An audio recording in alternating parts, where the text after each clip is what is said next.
A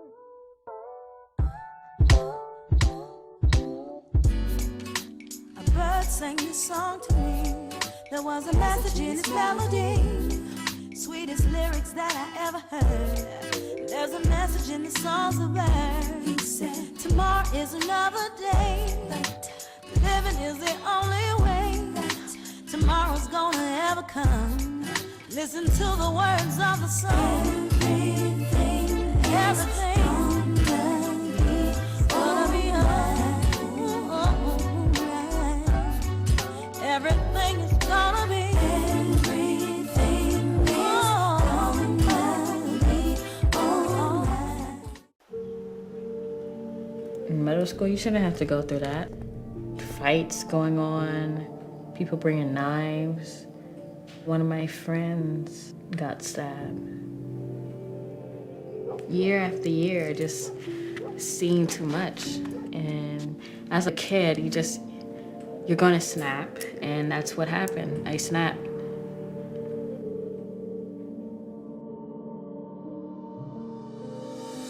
A lot of these children, they just have something to say. They're not being listened to. They're acting out as their way of saying, I am in the room. Unique had all the makings of a warrior, a leader. She's one of the students who taught me how deep I could love.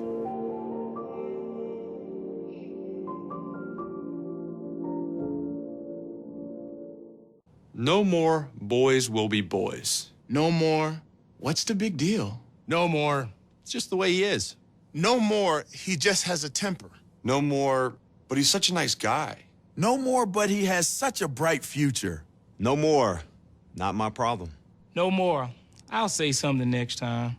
No more. Why didn't she tell anyone? No more. Why doesn't she just leave? No more. I'm sure they'll work it out. No more. She seems fine to me. No more. What was she wearing? No more. She was drunk. No more. He was drunk. No more. She was asking for it. No more. She never said no. No more, not in this family. No more, not on this team. No more. We don't talk about that. No more bystanding. No more ignorance. No more excuses. No more.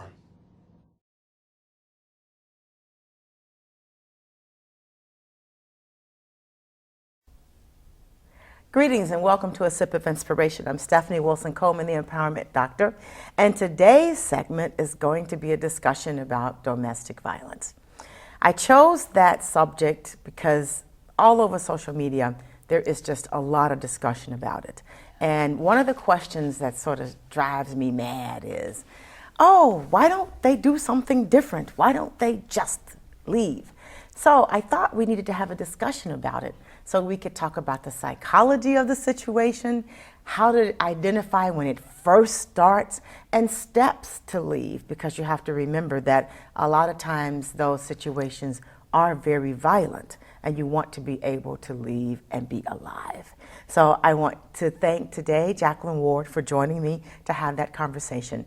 So we're going to take a quick break right now, and when we get back, we will introduce Jackie Ward to you. Thank you. Because I love you. I want to be your only guy.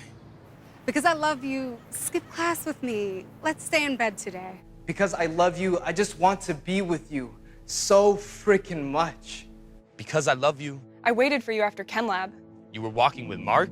Because I love you. You shouldn't be hanging out with that dude. You should know how dumb that makes me look. I don't care if she's your lab partner. Why do you have texts from him? Because I love you. This number? Delete. Because I love you. This Jason number? Delete. And Ben? Delete. Because I love you, I should smash your phone. I'll let you give me your password instead. Because I love you. I will check your texts every day. You got lucky. Because I love you. Because I love you. You think it's okay. Because I love you. You understand. Because I love you, you stop talking to your classmates. And you feel completely alone. Because I love you.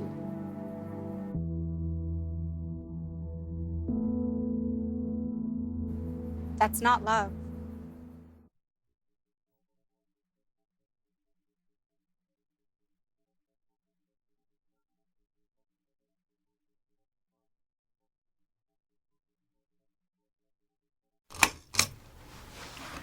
No offense, but the last thing we need is more silence. If you know someone that is suffering from family violence, please speak up. Go to timetospeakup.org to find out what to say and when.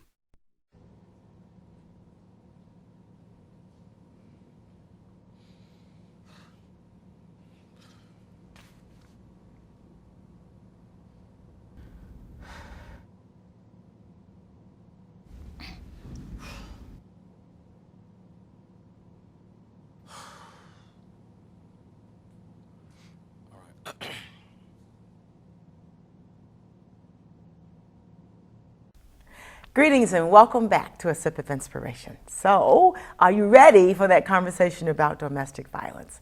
I am. So I'm going to welcome Jackie Ward Lee, right? That's correct. correct. Me if I get it wrong. No, that's correct. Okay. So, you have been doing 25 years of counseling experience. Absolutely, yes. And I'm reading your bio here, and my God, this is fantastic.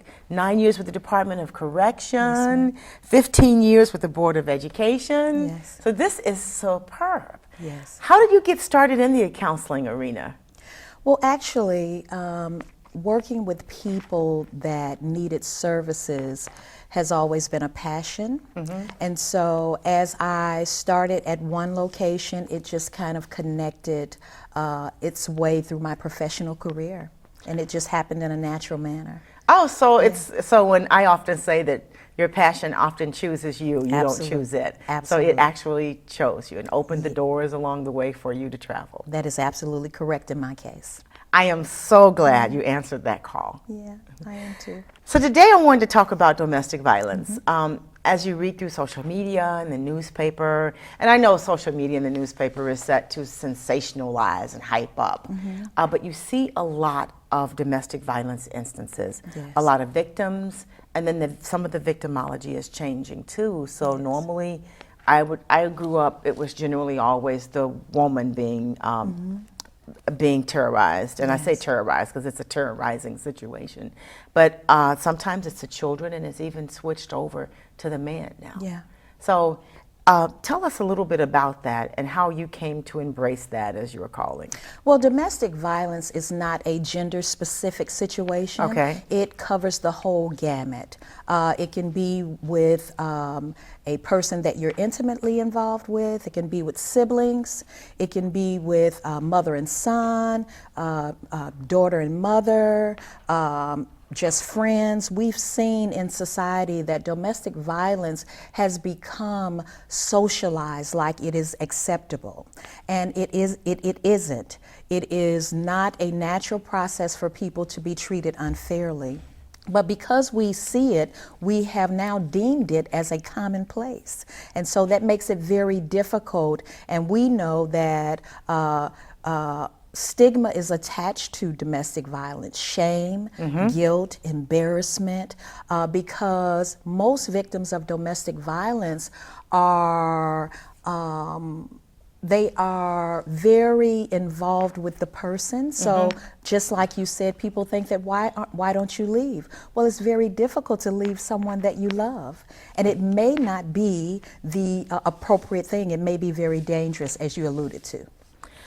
And this is the first time I think I have even heard domestic violence, the term used in situations such as parents and their children, absolutely. Or siblings against each other. Mm-hmm. I think society sort of only thinks about the violence, say the husband or the male against the female, or even yes. the female against the male. Mm-hmm. So we have a limited view of it, which is probably why there is a lot of shame attached to it. Absolutely, Gosh. Absolutely. Some people have a difficult time in dealing with conflict, and we know that conflict is a natural part of life, mm-hmm. but it isn't to the point where people are being hurt mentally, emotionally, verbally, and physically, and that can escalate very quickly.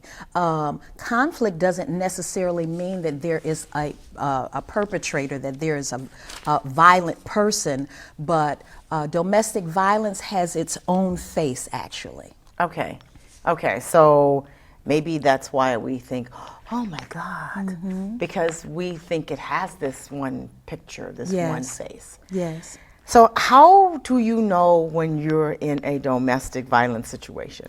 Well, actually, Stephanie, there are different signs of abuse. What we know as domestic violence is physical. We see that. That's stereotypically what people think about when people are harming you physically, restraining you, pushing you, shoving you, touching your body without permission. That is domestic violence, and that's physical abuse. Okay. But domestic violence can also be a person that's being verbally abused on a regular basis. They're being demeaned, they're being dishonored, they're being disrespected, they're being humiliated publicly and privately. That is domestic violence when a person is being verbally abused. You can be psychologically abused, where a person is saying that you are the cause of every bad thing that's going on in the situation. It leaves a breaking of the spirit, if you will. It causes you to second guess yourself. That's the psychological ramifications of domestic violence. And then we have, of course, sexual abuse. Sexual abuse is when a perpetrator is trying to have sex with the victim without permission, whether they are tired or sleeping or sick. They are violating them sexually. That's what we know as sexual abuse. Also, there is economic abuse. Say that you have a person that may be have authority over your finances or power over your finances, and they are not allowing you to have just the proper things that you need to get along, then you're withholding their money. That is financial abuse. And then we have what is called spiritual abuse. Spiritual abuse normally occurs when an individual has a faith or a belief system, and the perpetrator may use that to hold the victim to that standard, and they will stay in that because of what they believe spiritually. So those are the different types of abuse that one might encounter. Oh my God. Yes. So working backwards, so what's an example of spiritual abuse? Example of spiritual abuse is, say you have a husband and a wife in this particular case, and they are believers of faith. Okay. And then they may use a scripture to say that I am the head. God made me the head, so you being the woman, you need to do what I say. So that is something that a person who believes in that, they will honor that. But we know, and I don't want to get into a whole situation with that, but we know that God wants us to be free in any relationship. So, but sometimes when a person is in a spiritual abusive relationship, they will use spiritual literature or jargon to keep the victim under their power and control. Their power. Okay, so yes. Using that to keep them from doing something that that person needs to do for their development, for their highest good. Yes. So, you know, you don't need to go and get that education because I'm the head of the house. Exactly. And you do what I say do. Absolutely. Oh, gosh. And that's happening in our society today. Okay, so I guess there's never really a good excuse to hit them upside the head with something. No. But just strike that. Don't do that. I wouldn't advise that. Right. That's just, so. And as I know, we're clear on sexual abuse. Oh, we thought we were, because we didn't think about it from the standpoint of the person maybe being tired or sick or just not feeling that because other things are going on. Yes. But the partner demands sex. So Absolutely. That's sexual abuse. That is sexual abuse, and that is a violation when the other person has not given permission for you to have access to their body. And if you do it in a way that you are trying to take something, then that is sexual abuse. Absolutely.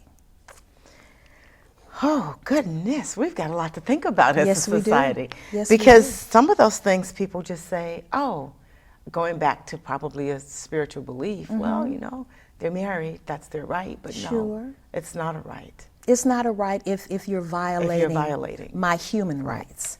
It's not a right. Yeah.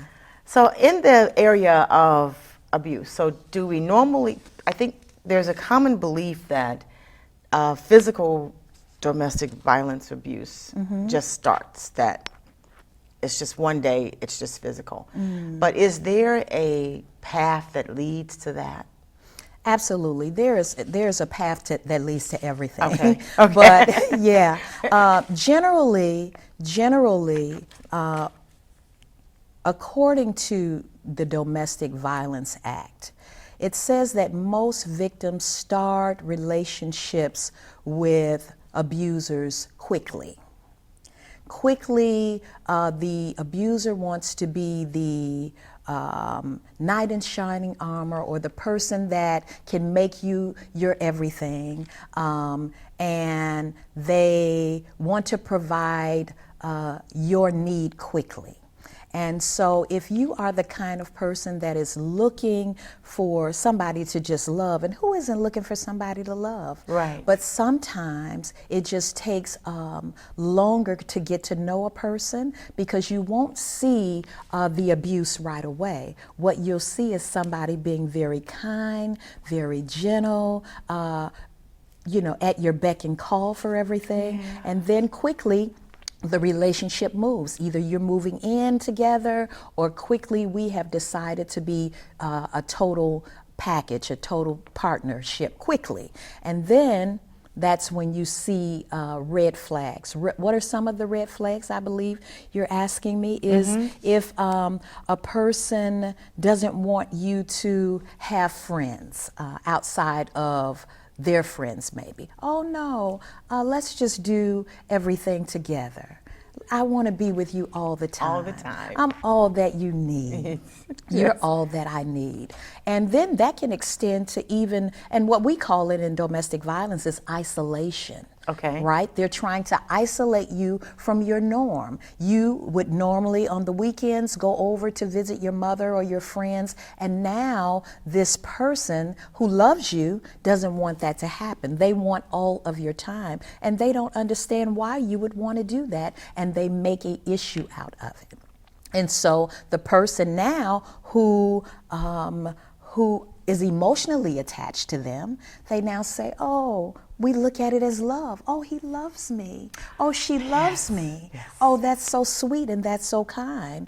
And that may be okay, but if you see that over and over again, then that's a pattern. Okay.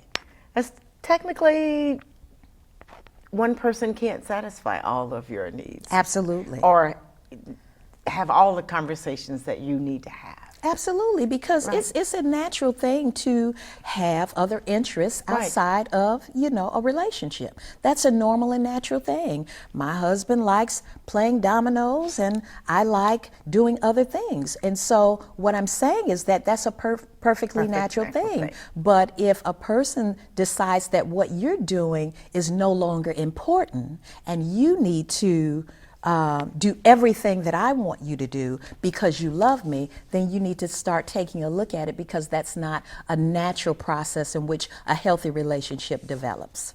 So that's a serious red flag. Yeah, that's a serious red flag. That's a serious red flag. Or if the individual is, you don't know how.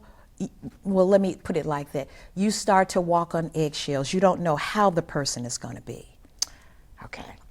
They may become angered very easily. And so not to disturb or disrupt, you're going to not do anything. You'll become very passive. You'll become you'll go along to get along. So those are signs and symptoms. It's called the Dr. Jekyll and Mr. Hyde syndrome. Okay. Oh, and they have clinical names too. Well, I wouldn't say it's clinical. I know that I've deemed it that. Okay. Because most people can identify with that language when one person is one way and they change very quickly. Very quickly, right. Yeah. Yeah. And these signs generally start fairly early in the relationship. Sure. Those signs aren't.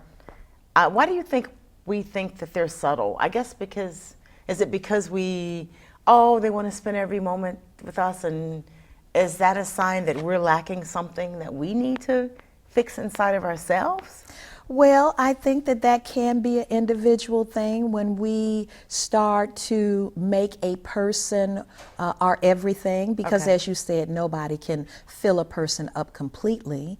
But because we want that connection to people, that we sometimes will mislabel it as love. Ah, okay, because Yeah. it's that connection to people. Yeah, we will mislabel it because it's something that naturally everybody wants that.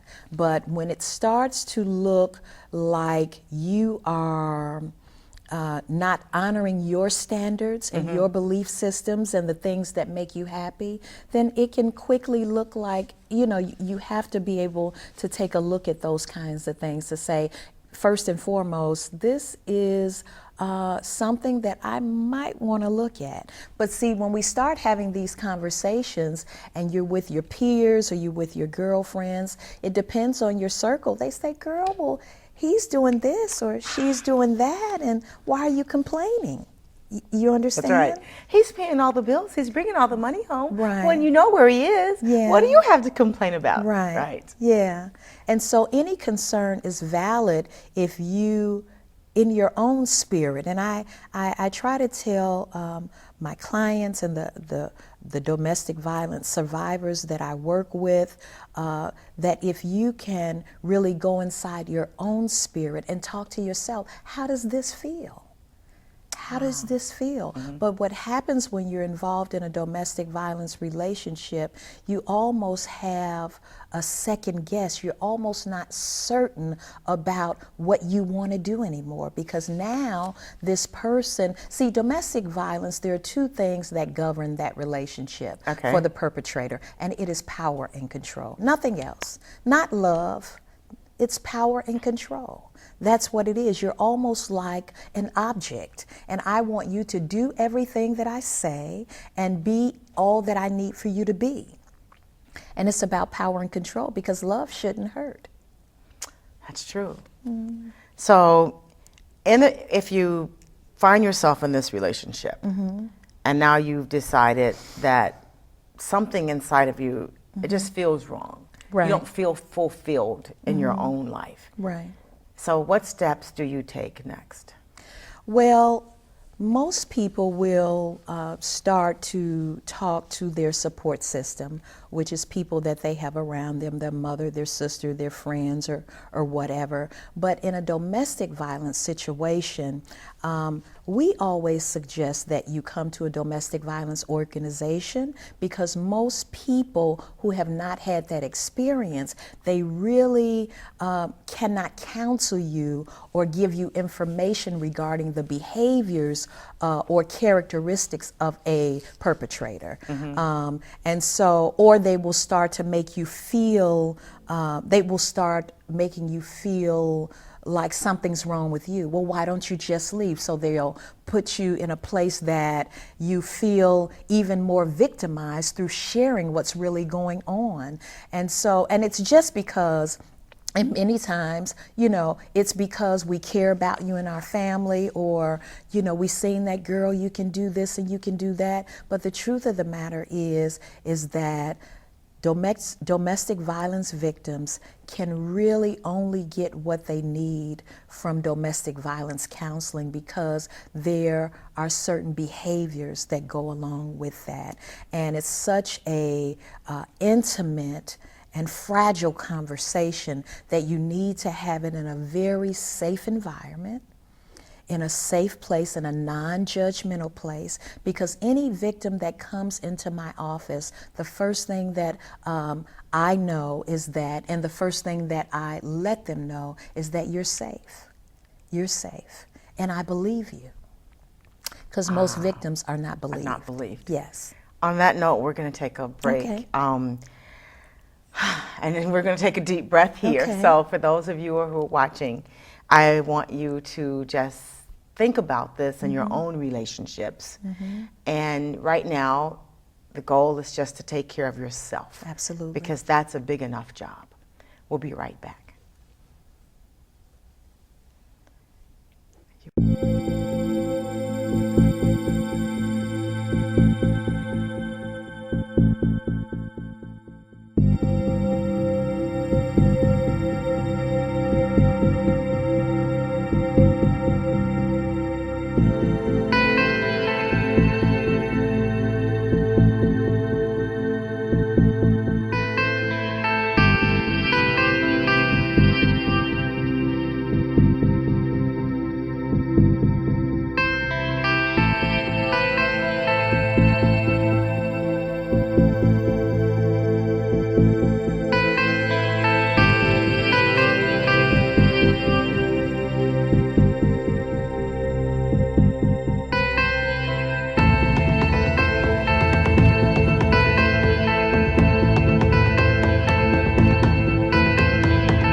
Operator 901, where's the emergency?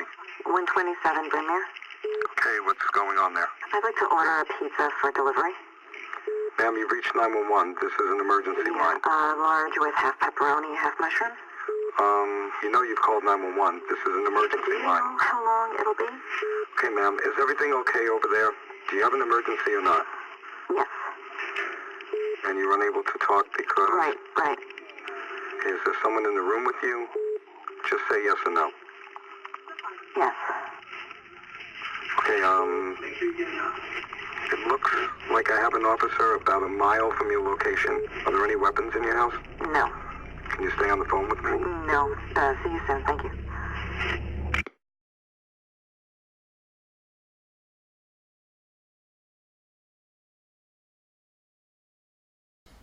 Welcome back to A Sip of Inspiration. I'm Stephanie Wilson-Coleman, your host for today's segment about domestic violence. Thank you, Jackie, for joining us. Thank you really for having me, appreciate that. Stephanie. So when we went to break, we were talking about ensuring the person that they are safe. And you provide an environment that makes that intimate conversation, I guess, viable, because it is an intimate conversation. It is. And it's something that a person may or may not want to share with family. And because most families just have one thing to offer, why don't you leave? Right. But that sounds like you're bullying them too. Yes, that may not be the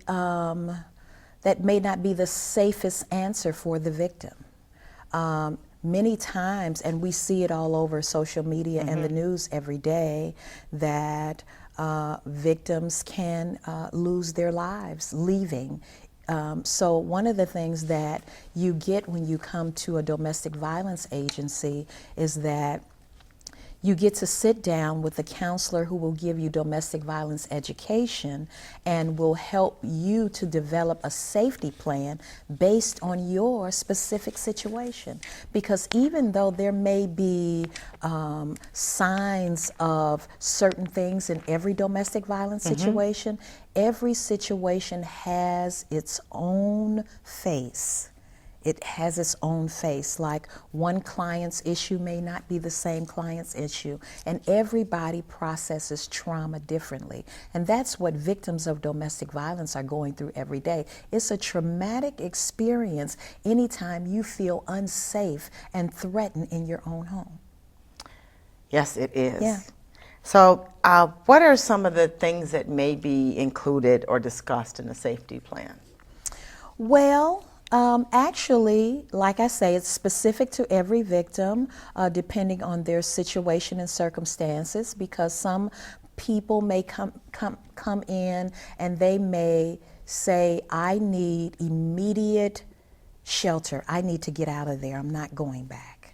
I'm not going back. I've been hurt enough. I'm not going back. And you may see visual signs of that day, because it may have happened earlier that day, or, in the middle of the night, and they're just coming. And so what I try to do at that time is to take some pertinent information, personal information about the situation, and actually what the victim wants to do at that point. And if they feel like they need immediate shelter, then that's what I try to facilitate, them getting immediate shelter.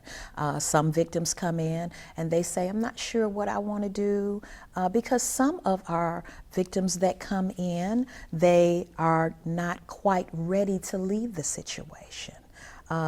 They are afraid. And so what we simply do is give them education through domestic violence individual counseling. And so we will go through different types of handouts so that we can make the client feel safe to know that this is a real issue. It's not just you.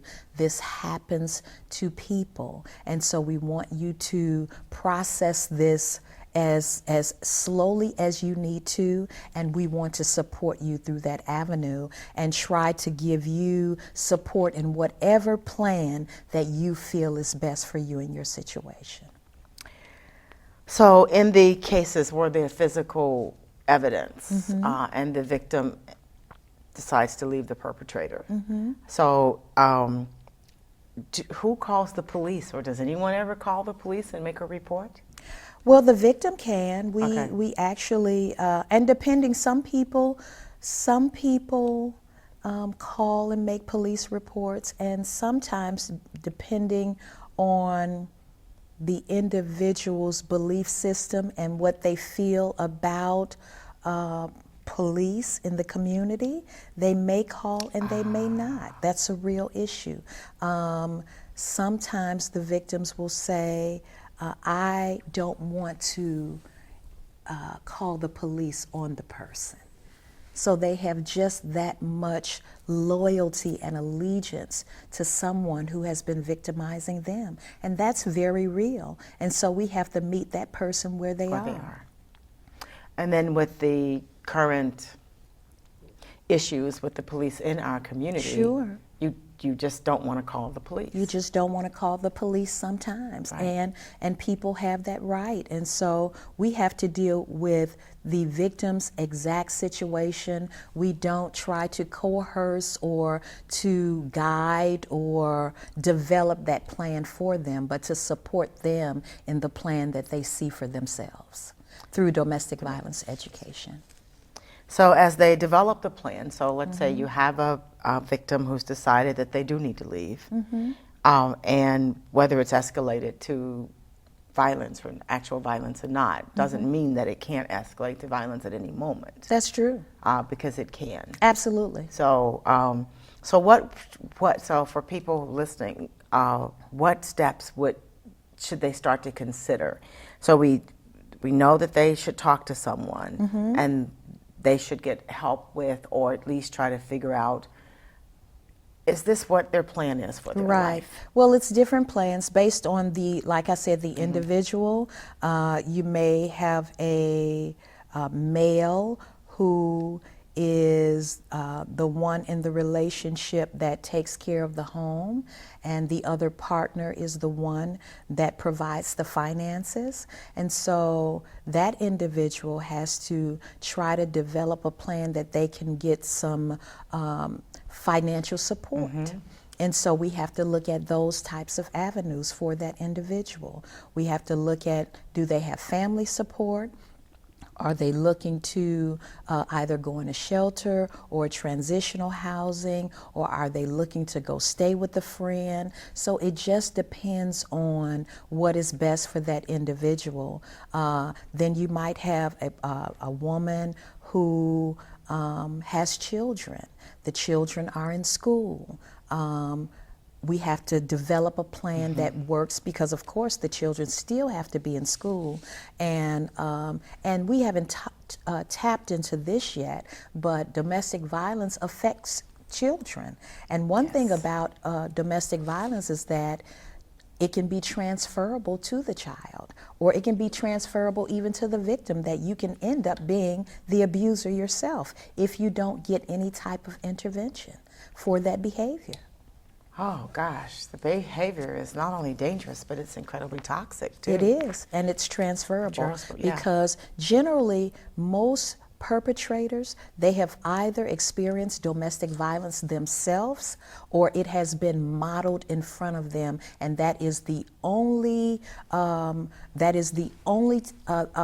experience that they've ever seen. So when it comes to conflict, they don't know how to talk and figure it out. They deal with it in a violent manner. So that's how it is transferred, or you have actually been the victim and you have been beat, or and you've never gotten any support. And that happens in many of our homes. It happens in it's a part of the culture. So what about domestic violence between siblings or parents and siblings? Yeah. I never considered that. So how does that look, and what do you do? Well, it based on the individual. I've had parents to come to say that now the parent is living with the child. Okay. And the child that is an adult may have some behaviors that the parent doesn't like. Did not raise you to be this way, but now you have somebody 30 and 31, and now because of economical reasons that you may have to bring the families together. And so that can be a volatile situation for the parent. Oh, okay. And yeah, if you are telling adult people who you share a dwelling place with that they cannot have certain behaviors at certain times, then it may cause some conflict. That may cause some domestic violence. So that's how that happens. And I've had the child to come and say, my mother is doing this or my father has done this. And these, again, are adult people that through, as a result of economics, you have to bring the families together, and, mom and nieces and, cousins are staying. And all of these people have different standards and different belief systems, and you're trying to bridge all of this, and it is family. But there are some issues, and so that can sometimes quickly develop into abusive behaviors. Okay, I am getting quite the education. Thanks for enlightening me. Yes, ma'am. We're going to take a quick break, so I want those of you at home to just stay put, because this is an incredibly important conversation, because we see that right before our eyes and our beliefs, what we believe about domestic violence has expanded. We'll be right back.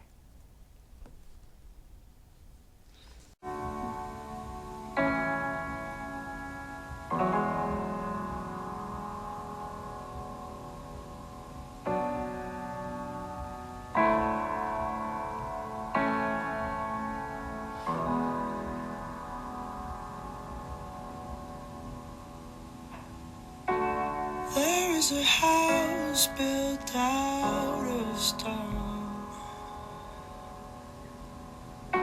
wooden floors, walls, and window sills. There isn't any real man out there that hasn't been in a fight. You gotta stand your ground. You gotta be tough. That's how you earn respect. You gotta get the first punch in. Then you go for the weak spots, the nose, to throat. And then when you really want to hurt them, you give them a kidney punch. Like this. Pow, pow, pow! As adults, we need to be careful about the lessons we teach.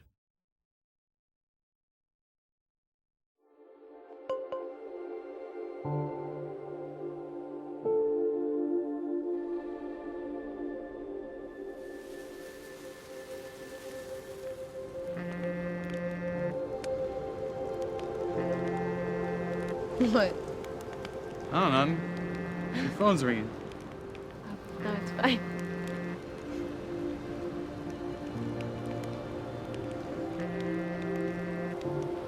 It's still ringing. You don't want to get it? What if it's an emergency or something? No, it's probably just a friend. Is it who I think it is?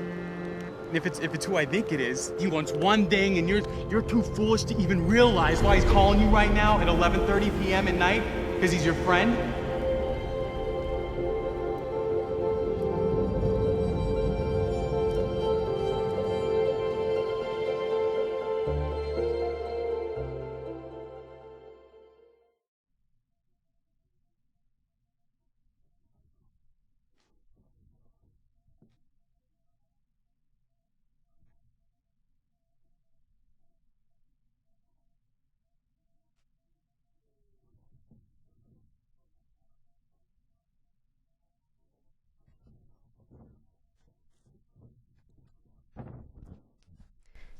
Be their voice. Speak out against domestic violence. Habla en contra de la violencia doméstica.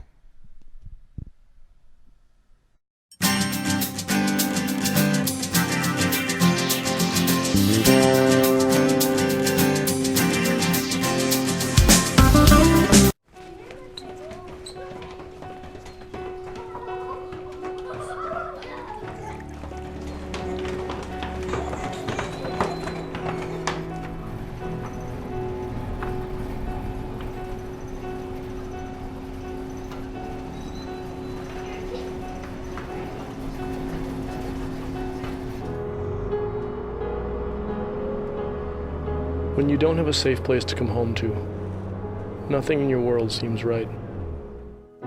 This is a place where I don't feel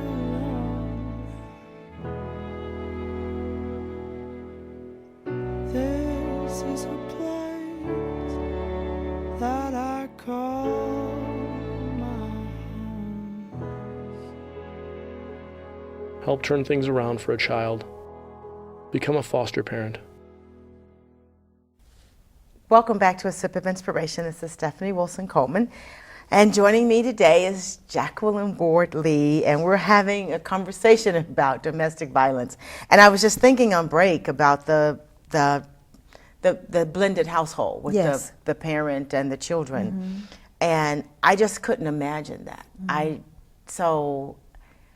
The blended household I can imagine, but just abusing your parents. Yes, yes. That, it's a lot of things that are going on in our culture right now that you and I have never experienced in our parents' home, because there was a level of respect and honor. Yes. And not to say that it isn't now, but because of these other vices and factors and music and all of these things that contribute to the change of behavior, there's a change of standard and there's a change of what goes on in the home. So the boundaries have been crossed in many of these cases. And then, of course, you're dealing with just lifestyle, you're dealing with economical issues, you're dealing with child care issues, and all of those things, they can sometimes impact our households, that they can elevate stressful situations. And everybody deals with stress differently. And so many times there is some sort of violence, unfortunately. But it's not really, see, the thing of it is, what I try to instruct people is that just pay attention, because I believe that you teach people how to treat you. I do too. And you don't have to do that in a way that is abrasive or disrespectful. You can simply say, you know what, when you did that, that made me feel uncomfortable. But a lot of times that people don't like to get very transparent, because it puts you in a position that you feel vulnerable. But vulnerable is okay if I'm just trying to keep harmony and peace. I don't want to have conflict to the point that it gets explosive. So we really have to learn how to talk with each other. And I think sometimes, I think in many cases we've lost that in our homes and in our families because of outside influences, whatever they are.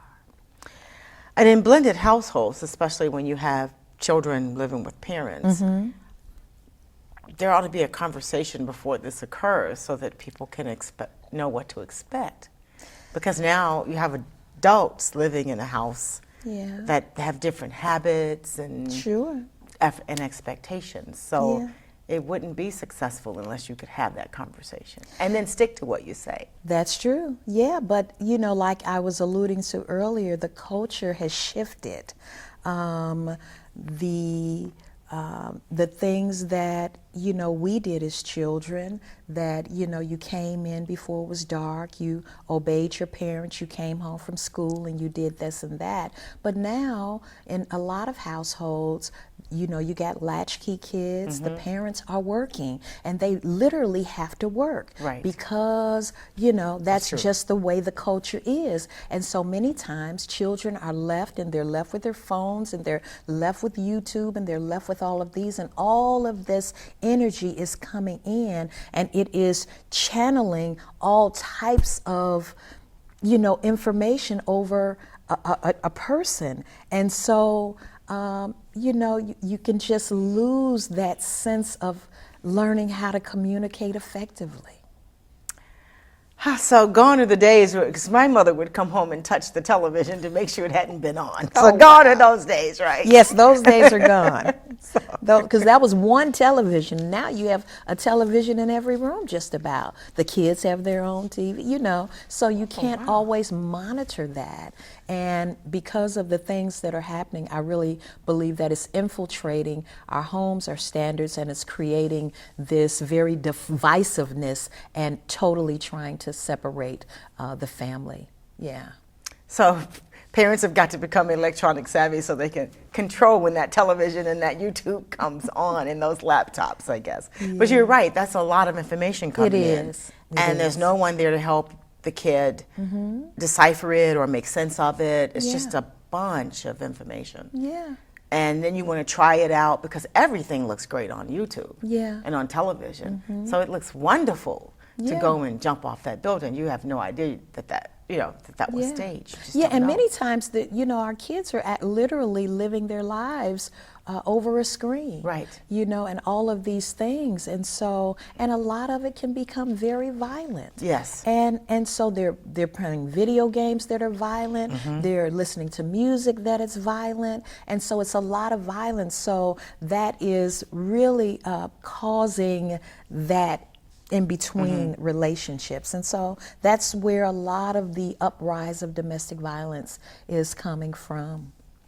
So do you think that if in society that we could make other activities readily available, especially to children, because that's sort of where you build the habits, because it seems like kids aren't doing other things. They're not doing art. They're not playing sports. They're not doing arts, crafts. They're just home looking at TV and living their life through their computers. So would those other activities help diffuse some of that, so when they grow up they get a balance? Because without a balance, they are traveling that narrow road to some kind of violence. Yeah, I think that that's a concern for all parents, and we're not saying that every home is violent, but there is the opportunity for violence to be viewed and come into our homes, and consequently that does have the effect on the mind and the spirit, and consequently the behavior. And I we think, see it in the movies too. Yeah, and I think that's the plight of every person with children, that we just want to give them a standard and direction, but the reality of it is that they go to school together, they're texting, and there is a limited amount of control that we can have. But it's a concern in our culture. I think it's touching every family. It's touching every family. Yeah. And with the just the definition of domestic violence, just so much broader. It is. It's than much it was broader. 20 years ago. Oh, absolutely. It's like things are touching our society and affecting our behavior. Absolutely, because all domestic violence victims, they're not experiencing physical domestic violence. That's right. They can be experiencing just emotional domestic violence, and that's not to say that I'm minimizing that, because being emotionally abused can be just as difficult as, Actually, it is defined as the worst type of abuse because you cannot see the effects of the emotional abuse. Physically, you can heal a black eye. Of course, it hurts, and scars. But what about the spiritual scars that are caused by emotional and psychological and verbal abuse? You can't see that. So what are some of the examples? Because you can't see it, and a lot of people don't even recognize it when they're in that emotionally abusive situation. Yeah, some of the signs are when people are just demeaning you, calling you out your name on a regular basis, telling you that, you'll never amount to anything, you're too stupid to do that, or Why would you think that? Just any dream that you have, that they are squashing it. You know, somebody that does that on a regular basis, that affects the psyche. That affects your ability to dream and to hope. And that could just shatter individuals spiritually. That could zap the very source of hope that you have to want to become. And if that's happening in your home on a regular basis, that is difficult. Yet it is every day, and kids are coming to school and they're acting out because you don't know what has been told to them. We see it all the time in the grocery stores, and it's not. And I'm not talking about just African American communities. It is global. It is global how people deal with that. And so emotional abuse is very, very prevalent in domestic violence. Absolutely. So it seems, so what, if you had a magic wand and could have anything occur, what one or two things or three things could we do as a society to turn around and eliminate domestic violence? By listening. Okay. Listening. In my experience, most people just want to be heard. Most people just want to let you know what they are experiencing without you saying anything about it. Can I get the story out? Can I tell you what I am going through without being interrupted, without being character assassinated, without you telling me why am I staying? Most people just want you to know that something's going on. So listening would be the first thing. The second thing I would say, once you listen, believe it. There are so many people that I encounter in counseling, people of domestic violence, adult people, that are in such trauma because they've told someone and they never believed them. And it has continued. You know, it's like reaching out for a lifeline, Stephanie. Help me. And you have the ability on the other end to pull the person in, but you don't. That's difficult. What is a person to do with that? They continue to stay in that situation, and it continues to get worse. Yeah. And thirdly, I would say to anyone that is going through anything and you seem like you have no other support, you have no other recourse, you have no other, then find and call 311. Call the domestic violence hotline. Go into your communities where you can go to the Department of Family Social Services and you can say, I'm experiencing something and I need some help. You don't even have to say what it is. And in those Department of Family Social Services, they have domestic violence advocates. And they'll say, you need to see somebody. And then you'll have the opportunity to sit down with that individual and you can tell them exactly what's going on. There is help available. There is help available now. We know, living in a big city like Chicago, that the services are limited. Yes, they are. But I tell you one thing, if you want something done, you got to keep on pushing. You have to keep on pushing and not give up because you have a right to be safe. You have a right not to be threatened. You have a right to have your opinion and people not minimize it or demean you for it. And so you have to know that. And it's very difficult to know that when you're in trauma, but when you are sick and tired of being sick and tired, you just take that same energy that it took for you to be with that individual for that long and put that same energy into trying to do what you need for yourself as an individual, because ultimately you are responsible for taking care of you. Yes, you are. And I think that we need to remember as adults, somewhere there is a child looking at us and how we handle that situation. Yes. And once we take the steps to take care of ourselves, Yes. we have taught that child a very valuable lesson. Absolutely. Absolutely. And eventually, the perpetrator will learn the lesson too. People don't take care of themselves until they see people around them taking care of themselves, no matter what. People are just afraid to change, I think. Change is difficult. It's hard. It is. It's very difficult.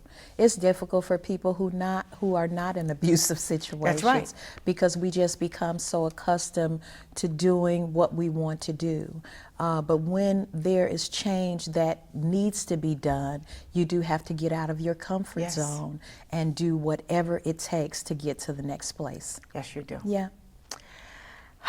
Gosh, thank you very much for being here with me. This was a great conversation. Thank you for having me. And I'm going to have to do this conversation more than once every few years, too. Yeah. Especially with what I see on social media and out in the world today. People don't always know when they've crossed over into that situation. And then, as you said, people don't know where to go, where they will be heard and believed and guided properly. Absolutely. So thank you for that. Thank you for having me. You're welcome. And for those of you listening, there was something very important that Jackie said, and that is, nothing happens good, or there's no change that will ever happen as long as you stay in that comfortable zone, in that comfort zone. So we're encouraging you to move out of the comfort zone, to be the first person to take the first step toward taking care of yourself and changing your life. There is help out there. There are advocates out there throughout this city and every city. They're domestic violence advocates throughout every family services organization around. Call 311. They will give you some guidance and some help and some information. And if you can't do that, call any social service organization that you can get a number to, and they will guide you in the right place. Because as we've learned today, domestic violence takes place, and it's more than just physical, and more than verbal, it's emotional, it's financial, it's sexual, it's spiritual. So be sure you take care of yourself. So with that, we're going to close today's show. I want you to remember to do not go gently into that good night. Find a heel worth dying on and take it. Be the person that you're waiting for. Make today so awesome that yesterday becomes jealous. And above all else, love yourself enough to do it your way. I'm Stephanie Wilson-Coleman, the Empowerment Doctor, and it's been my pleasure.